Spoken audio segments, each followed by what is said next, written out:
Like, I think at Theranos, we saw a lot of people were on immigration visas, so keeping the job meant keeping in the United States.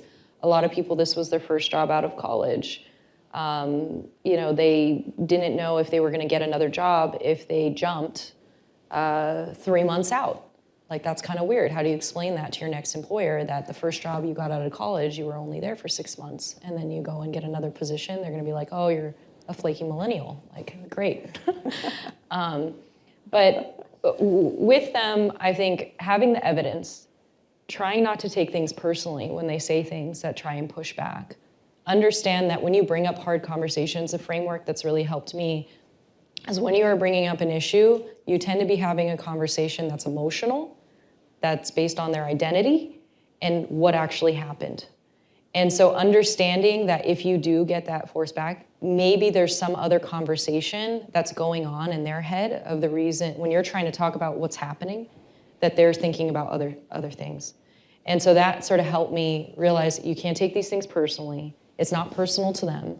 They have their own, you know, circumstances, whatever they might be. Like, you're not gonna know everyone's life story.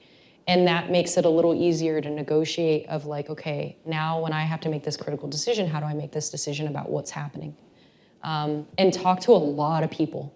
I think we can get very insular of thinking that it's just our immediate group that we need to talk to.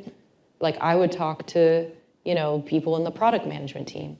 I'd talk to engineers, like people who weren't even in the scope of work, just to get a little more clarity and not to blame anyone or point at anyone else, but this is the circumstance, these are the factors, what's going on involved. Does it seem okay to you? Does it seem right? Do you, based on your experience dealing with these people, see that there are alternatives in which we can be handling this circumstance, given your expertise? And handling it that way tends to help, at least when you're aggregating this body of evidence about what's happening. I quit. I ended up leaving the organization.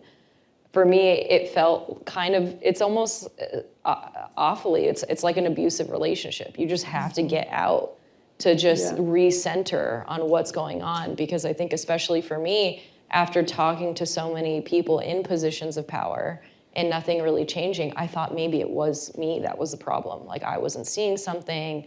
I didn't know what was going on. I was wondering, like, is this why everyone's like attaching to all these crazy health conspiracies? Because this is the way that things actually function. Like, I had no idea. I was so lost.